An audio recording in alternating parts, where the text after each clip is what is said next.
नमस्कार, आप देख रहे हैं टॉप एजेंडा। मैं हूं आपके साथ उन्नति भटनागर। बुलेटिन की शुरुआत करते हैं बड़ी अपडेट के साथ, जहां 2 दिवसीय दौरे पर वाराणसी पहुंचे हुए हैं सीएम योगी आदित्यनाथ। विधायक नीलकंठ तिवारी के भाई के प्रीति भोज में शामिल होंगे वो, और सर्किट हाउस में सीएम योगी आदित्यनाथ ने रात्रि विश्राम किया है। और इस दौरान सर्किट हाउस में सुबह सपा सुप्रीमो ओपी राजभर भी मौजूद रहे। तो काशी विश्वनाथ मंदिर और काल भैरव मंदिर में दर्शन पूजन।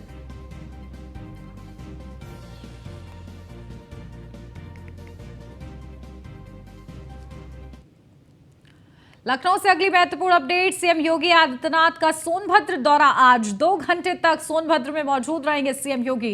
इस दौरान करोड़ों की सौगात जिले को देंगे।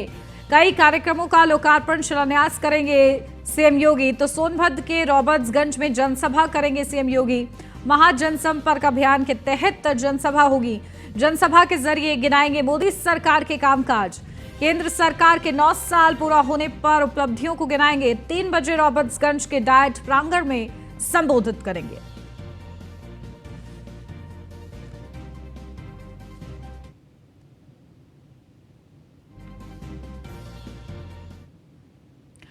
रक्षा मंत्री राजनाथ सिंह का 3 दिवसीय दौरा। संसदीय क्षेत्र के दौरे पर रक्षा मंत्री राजनाथ सिंह शिक्षा सेमिनार से जुड़े कार्यक्रमों में करेंगे शिरकत।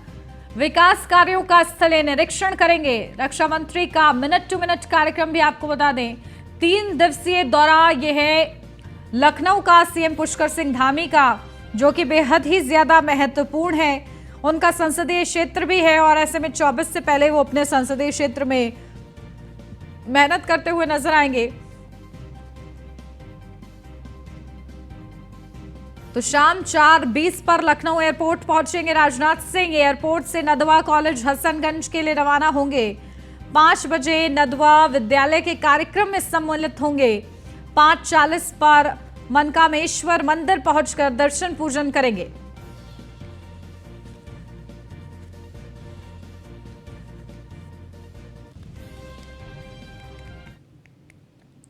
लखनऊ से अगली बड़ी खबर। कैबिनेट मंत्री जितिन प्रसाद का खास दौरा। हरदोई में जनसभा को संबोधित करेंगे जितिन प्रसाद। मोदी सरकार के 9 साल पूरा होने पर महाजनसंपर्क अभियान।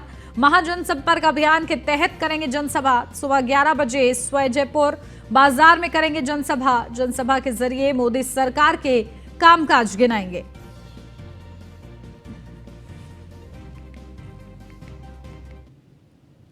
लखनऊ से अब खबर। मोदी सरकार के 9 साल, बीजेपी का महाजनसंपर्क अभियान। महाजनसंपर्क अभियान के तहत प्रदेश में कई सम्मेलन। मोदी सरकार के 9 साल पूरा होने पर महाजनसंपर्क अभियान। सभी विधानसभा क्षेत्रों में बीजेपी का महाजनसंपर्क अभियान जारी है। प्रदेश में कई स्थानों पर लाभार्थी सम्मेलन का भी आयोजन हो रहा है।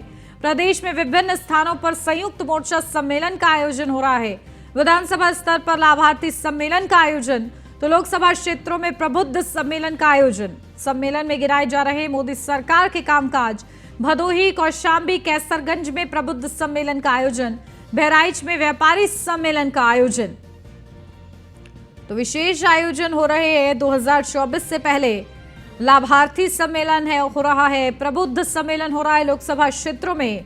विधानसभा क्षेत्रों में भी सम्मेलन किए जा रहे हैं। तो सम्मेलन में मोदी सरकार की जो बड़ी उपलब्धियां हैं उनको जनता के बीच रखा जा रहा है। भदोई, कौशाम्बी, कैसरगंज में प्रबुद्ध सम्मेलन का आयोजन हो रहा है। तो बहराइच में व्यापारी सम्मेलन का आयोजन हो रहा है।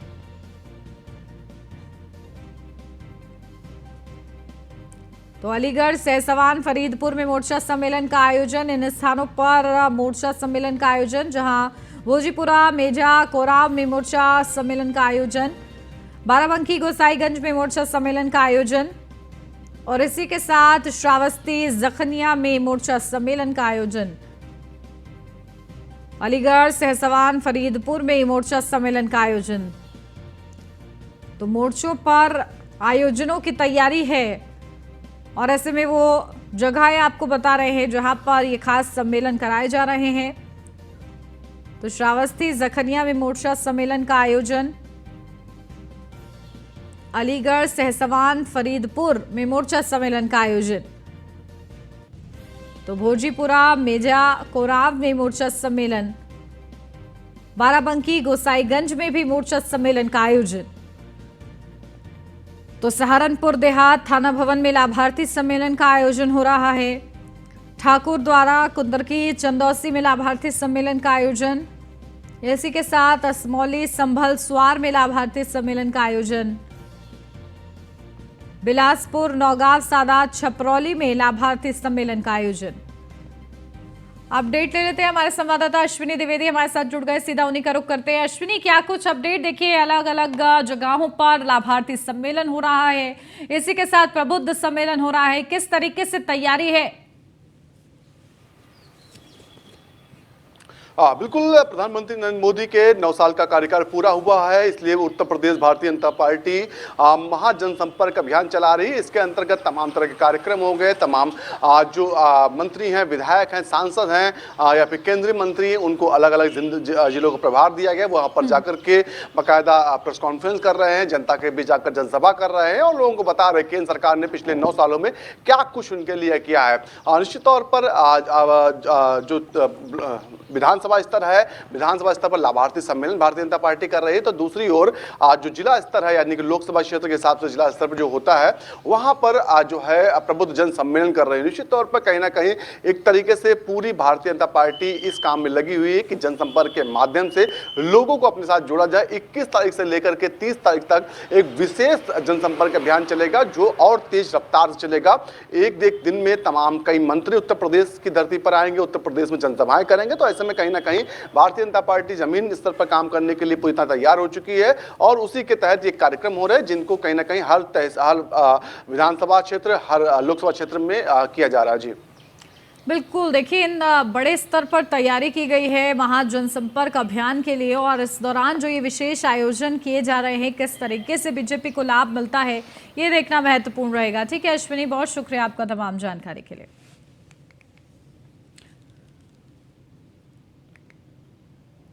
लखनऊ से अब खबर, यूपी बीजेपी संगठन में बड़े बदलाव की तैयारी। जुलाई महीने में होगा संगठन में बड़े स्तर पर बदलाव।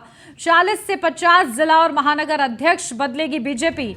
लोकसभा 24 को ध्यान में रखकर तैयार की गई है सूची। मोदी सरकार के 9 साल के अभियान के चलते नहीं हुआ है संगठनात्मक बदलाव। लंबे समय से जिलों और महानगरों में जमे अध्यक्ष हटाए जाएंगे। लगातार शिकायतों वाले जिला और महानगर अध्यक्ष भी हटेंगे। एमएलसी बन चुके जिला अध्यक्षों के स्थान पर होगी नई तैनाती। निकाय चुनाव में खराब प्रदर्शन वाले जिला और महानगर अध्यक्ष भी हटेंगे। यूपी के 16 जिलों में नगर पालिका अध्यक्ष के लिए बीजेपी का खाता नहीं खुला है। तो अलीगढ़ जिला अध्यक्ष ऋषि पाल सिंह के स्थान पर भी नई तैनाती होगी। लखनऊ जिला अध्यक्ष मुकेश शर्मा के स्थान पर भी नई तैनाती होगी। तो संगठन में बड़े बदलाव की तैयारी में बीजेपी। कानपुर देहात के अविनाश चौहान के स्थान पर भी नई तैनाती होगी। वाराणसी के हंसराज विश्वकर्मा के स्थान पर भी तैनाती होगी। अलीगढ़, लखनऊ, कानपुर देहात और वाराणसी के जिला अध्यक्ष बन चुके हैं एमएलसी।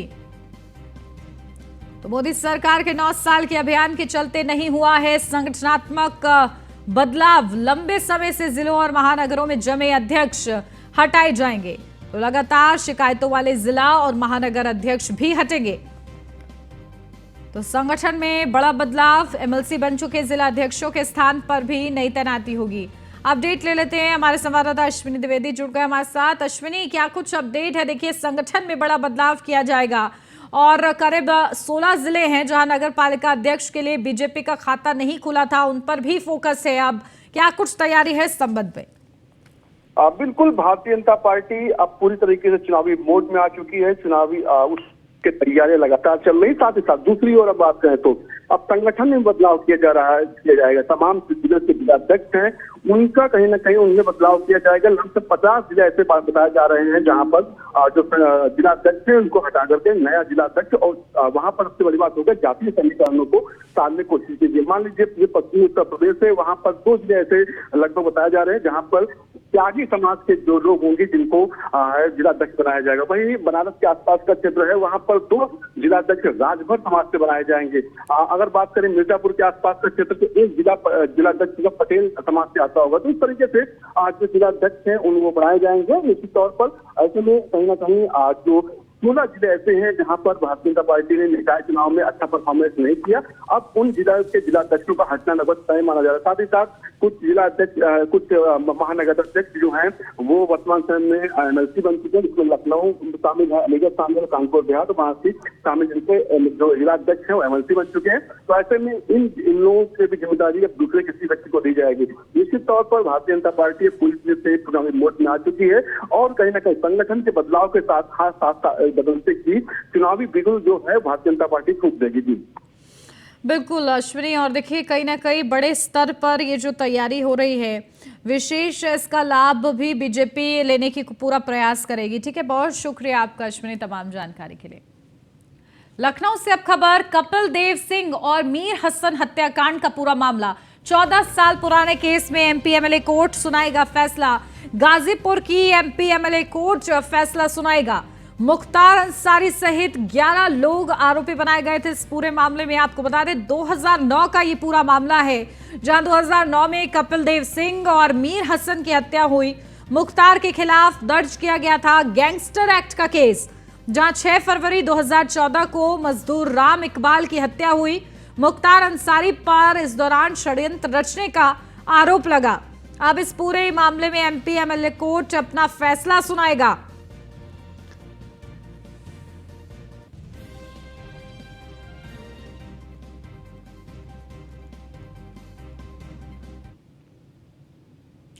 न्यूज़ वन इंडिया से खास बातचीत में बीजेपी के राष्ट्रीय महामंत्री अरुण सिंह ने कहा है कि पीएम मोदी के नेतृत्व में आज देश आगे बढ़ रहा है। इसके साथ ही इस खास बातचीत में और क्या कुछ कहा है आपको सुनवाते हैं।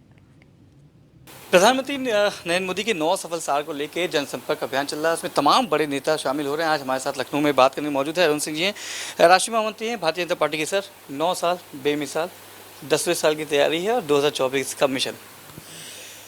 देखिए, भारत नए संकल्प को लेकर चल रहा है कि नया भारत किस प्रकार से होना चाहिए। वह मोदी जी के नेतृत्व में ऐतिहासिक रूप से कार्य हुए हैं और उसको लक्ष्य को हम लक्ष्य की ओर चल रहे हैं, उसको प्राप्त करेंगे। देश में जो इंफ्रास्ट्रक्चर हो अच्छी क्वालिटी का होना चाहिए, वर्ल्ड क्लास होना चाहिए। पहले 12 किलोमीटर सड़कें बनती थी नेशनल हाईवे की, आज 37 किलोमीटर सड़कें बन रही है। देश की आज़ादी के बाद को 74 एयरपोर्ट बने थे, आज डबल एयरपोर्ट हो गए हैं। उसी प्रकार 111 जलमार्ग विकसित हो रहे हैं। हर 400 वंदे भारत ट्रेन चलाई जानी है। अभी प्रधानमंत्री जी कुछ दिन बाद ही 5 वंदे भारत ट्रेन एक साथ चलाने वाले हैं। तो इस प्रकार का इंफ्रास्ट्रक्चर पे खर्च होना, यूपीए के समय में 2.5 लाख करोड़ रुपए इंफ्रास्ट्रक्चर पे खर्च होता था, आज 10 लाख करोड़ रुपए आधारभूत ढांचा इंफ्रास्ट्रक्चर पे खर्च हो रहा है। और इसी के माध्यम से हम नए भारत के संकल्प को प्राप्ति करेंगे। एक विकसित भारत के लक्ष्य की ओर हम लोग जा रहे हैं। 9 सालों में जो काम हुआ है, वास्तव में यह काम देश की आज़ादी के बाद जब यूपीए के या कांग्रेस के शासनकाल थे तब हो जाना चाहिए था, लेकिन उन्होंने कुछ नहीं किया। इसलिए इन कार्यों को प्रधानमंत्री मोदी जी के नेतृत्व में हो रहा है। आप कल्पना करिए कि देश की आज़ादी के बाद अगर गरीबों का बैंक अकाउंट ही नहीं खुला था तो कैसे उनको लाभ मिलता। आज 48 करोड़ नए बैंक अकाउंट खुले हैं, जनधन अकाउंट खुला है, 11 करोड़ शौचालय बने हैं। इस घरों में अगर यूपीए ने कांग्रेस के समय में अगर पीने का पानी दे देते नल के माध्यम से, तो आज 11 करोड़ घरों में नल से जल की व्यवस्था क्यों करनी पड़ती। मेडिकल कॉलेजेज नहीं थे, डॉक्टर्स नहीं थे, सारे चीज़ों का अकाल था। वह मोदी जी के नेतृत्व में लगातार लोग किस प्रकार से स्वस्थ रहें और वह विकास के काम में अपना योगदान करे, उस दिशा में काम हो रहा है। अरुण जी, क्योंकि देखा गया है कि आप 9 साल की तरफ बढ़ रहे हैं, पूरी भारतीय जनता पार्टी इसको अच्छे से मना रही है, विपक्ष इस पे जरूर हमलावर होता है। विपक्ष पहली बात तो एकजुट होने की कवायद कर रहा है। तो हमने देखा बंगाल से लेकर दिल्ली तक की दौड़ लग रही है। आपके 9 साल पे 9 प्रश्न उन्होंने भी आपसे पूछे हैं। देखिए, उनके पास मुद्दा कुछ नहीं, मुद्दा विहीन विपक्ष है। यह 2019 से पहले भी सब एकता करने के लिए निकले हुए थे और अंत में आकर एकता इनकी टूट गई। जब समाजवादी पार्टी ने विधानसभा जीती तो उन्होंने सोचा कि मुलायम सिंह को प्रधानमंत्री बना देंगे। एक बार मायावती जी भी प्रधानमंत्री को ख्वाब देखने लगी थी, ममता बनर्जी भी पीएम का ख्वाब देखने लगी थी, केजरीवाल भी ख्वाब देखने लगे थे। लेकिन ऐसे थोड़ी होता है, ये रीजनल पार्टियां हैं, एक होकर क्या करेंगे बताइए। आप जी एक आखिरी सवाल, क्योंकि आप उत्तर प्रदेश के प्रवास पे हैं। भारतीय जनता पार्टी ने यहाँ पे अपना 2014 से लगातार विजय रथ डाली है। खुद मुख्यमंत्री योगी आदित्यनाथ कि हम 80 में 80 सीट जीत के एक बार फिर से प्रधानमंत्री जी को यहाँ से उत्तर प्रदेश से दिल्ली भेजेंगे। पर अखिलेश यादव कहते हैं कि इस बार 80 में 80 हम जीत रहे हैं क्योंकि विपक्ष हमारे साथ है। देखिए, उत्तर प्रदेश से लोगों को गर्व होता है कि आज यहाँ के मुख्यमंत्री योगी आदित्यनाथ जी हैं। यही युद्ध उत्तर प्रदेश होता था, दंगे पे कितने दंगे होते थे, दंगों का प्रदेश हो गया था, उद्योग नहीं आते थे यहाँ पे, उद्योगपति भाग जाते थे, अपहरण होता था। आज शांत प्रिय प्रदेश है और उत्तर प्रदेश की कानून व्यवस्था जो है उसकी चर्चा पूरे देश के कोने कोने में है। इसलिए योगी जी का हम अभिनंदन करना चाहेंगे और प्रधानमंत्री मोदी जी के नेतृत्व में जो काम हुआ है वह, और योगी जी ने उत्तर प्रदेश में जो कानून व्यवस्था और अन्य काम किए हैं उनको लेकर के हम सभी सीट जीतने की ओर कोशिश कर रहे हैं और जीतेंगे भी। बहुत बहुत धन्यवाद। ये थे अरुण जी जो बताया था कि आप 80 में 80 का जो दावा है उसको हम पूरा करेंगे क्योंकि जनता के लिए काम किया और जनता के बीच में जनता के काम के साथ हम वापस जाएंगे। वीडियो जर्नलिस्ट वीरेंद्र साथ मनीष मिश्रा, न्यूज़ इंडिया। स्थानांतरण प्रक्रिया शुरू होते ही सिंचाई विभाग ने अपने गेट पर ताला लगा दिया। गेट पर ताला लगाने से सिंचाई विभाग के कर्मचारियों का आना जाना बंद हुआ है। सिंचाई विभाग ने सिर्फ गेट नंबर 4 छोड़कर सभी गेटों को बंद किया है। स्थानांतरण प्रक्रिया के अंतर्गत पहला ऐसा कार्यालय है जिसने गेट पर ताला जड़ दिया है। इस मामले पर कोई भी अधिकारी कुछ बोलने तक को तैयार नहीं हो रहा है। गेट पर तैनात गार्ड ने बताया कि 30 जून तक ताला लगाया गया है। कोई अचानक निरीक्षण ना कर सके इसलिए गेट पर ताला लगा दिया गया है। इतिहास में आपको बता दें ये पहली बार है जब किसी विभाग में स्थानांतरण से पहले ताला लगाया गया है। स्थानांतरण नीति चालू होने के बाद से अब विभागों में ताले लगने शुरू हो गए, यानी कि एक नई प्रक्रिया सामने देखने को मिली है। सिंचाई विभाग में इस समय हम खड़े हुए हैं गेट नंबर 2 में, जहां पे एक आदेश जारी किया जाता है और आदेश को लिखा जाता है कि गेट पे 30/6/2023 तक का गेट नंबर 4 कार्मिकों आवागमन के लिए बंद रहेगा। इसके अतिरिक्त सभी गेट बंद रहेंगे, यानी कि गेट नंबर 4 से ही जो यहाँ के कर्मचारी हैं, कर्मी हैं, वो यहाँ से जा सकते हैं। बाकी गेटों पे ताला लगा दिया गया है। नया फरमान है, नया आदेश है, नया कानून है सिंचाई विभाग के लिए। बहुत से ऐसे विभाग हैं जहाँ पर हर साल ट्रांसफर नीति लागू होती है और ट्रांसफर प्रक्रिया भी होती है, लेकिन क्या कुछ नया है इस विभाग के पीछे, ये सबसे बड़ी अहम बात है। क्योंकि जब ट्रांसफर नीति लागू होती है तो गेट पे ताला लगा दिया जाता है, यानी कि यहाँ पर ना कोई व्यक्ति आ सके, ना कोई जा सके और ना ही कोई अपनी बात जो है उच्च अधिकारियों तक कह सके। यानी कि आप जब ज्ञापन लेते हैं, एक पत्र लेते हैं, उसमें पत्र में साफ तौर पे कहते हैं कि आपको जहां अपनी मन की पसंद से आपको जहां जाना हो वहां एक एप्लीकेशन लिया जाता है ट्रांसफर के लिए, लेकिन वो अधिकारियों ने अब ये गेट पे ताला लगा दिया है कि गेट पे किसी प्रकार से ये ट्रांसफर नीति जो है जो लागू होती है वो ट्रांसफर प्रक्रिया ना हो। हम गेटमैन खड़े हैं, उनसे पूछ लेते हैं, क्यों भाई साहब ये ताला क्यों लगाया गया गेट पे? ताला लगाया कि अनलीगल कोई बाहर से आदमी ना आए। एक ही गेट एंट्री है, एक गेट से आना जाने के लिए, जो भी आएगा पता चलेगा कौन आ रहा है कौन जा रहा है, इसीलिए सभी गेट पर ताला लगा हुआ है। वजह क्या बताए हैं? वजह कुछ नहीं बताया, बोला कि अभी एक ही गेट से आने जाने के जो पता चले जो कौन आ रहा है कौन जा रहा है। 30 तारीख तक आखिर डेट क्यों दी गई है? 30 तारीख को है क्या? 30 तारीख ये हमको भी पता नहीं है। 30 तारीख को क्या चल रहा है? 30 ये तो हमको कुछ पता नहीं है। अच्छा, आपको जानकारी है 30 तारीख तक क्या चल रहा है? इसके बारे में मुझको नहीं, कोई जानकारी नहीं इसके बारे में। तो ये गेट पे ताला लगा, आप लोगों को दिक्कत होते जाने में? दिक्कत तो है ही है भाई, सब लोगों के लिए। क्या आगे आ जाइए, थोड़ा पास आ जाइए। क्या दिक्कत हो रही है? दिक्कत तो सबके लिए साहब है, आना जाना, कोई चाय ले जा रहा, कोई कुछ लेने जा रहा, तो घूम उधर से जाओ पीछे से जाने दे रहा है। जी, तो यानी कि बस केवल यही एक सारे गेट बंद हैं, बस उसी से आना उसी से जाना है। गेट 4 नंबर जी जी सर, जैसा कि लिखा गया है। जी सर। दिक्कत हो रही है आने जाने में? बहुत दिक्कत हो रही है। दिक्कत हो रही है ना? बहुत दिक्कत हो रही है। तो क्यों आपने प्रशासनिक अधिकारियों से बात करते हैं आप अपने? अब हम क्यों करें साहब, अब हम लोग हमें साथ ही हैं। भाई साहब आप एक मिनट इधर आ जाइए। गणेश ठाकुर जी, भाई साहब एक मेरा एक सवाल ले लीजिएगा, बस बहुत ज़्यादा मैं पूछूंगा नहीं आपसे, बस इतना जानना चाहता हूँ ये आदेश किसका है, किसके आदेश पे गेट पे ताला लगा है? सर जी ऊपर से आदेश आया हुआ है, उसके बाद ये लॉक हुआ है। कौन आपको आदेश? सर ये हमारे सुपरवाइजर बता सकते हैं, मैं नहीं बता सकता इस बारे में। आपके सुपरवाइजर ने आदेश दिया होगा आपको? हाँ।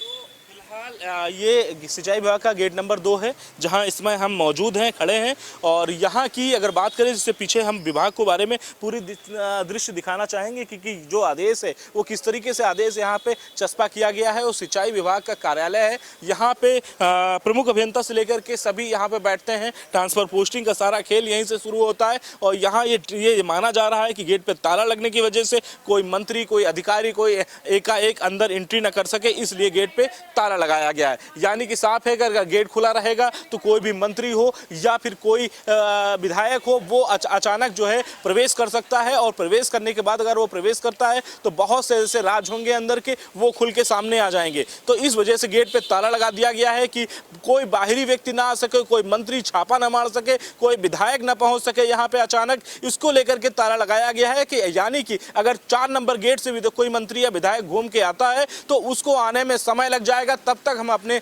चीज़ों को, फाइलों को अलग कर सकते हैं, यानी कि दबा सकते हैं। उसको लेकर के ताला लगाया जा रहा है। साफ तौर पे जो सिंचाई विभाग के कर्मचारी अंदर बैठे हैं, या कह सकते हैं कि जो मुख्य जो अभियंता हैं, उन सबकी पूरी कहीं ना कहीं इसमें एक साजिश के अंतर्गत जो है इसमें गेट पे ताला लगाया गया है कि जिससे कि कोई हमारे राज हैं वो बाहर तक ना जा सकें। कैमरामैन अमित सहानी के साथ मैं संदीप मिश्रा, न्यूज़ 1 इंडिया। अब कानपुर से खबर, जहां पुलिस और दुष्कर्म आरोपी के बीच मुठभेड़ हुई। मुठभेड़ में एक इंस्पेक्टर समेत आरोपी घायल है।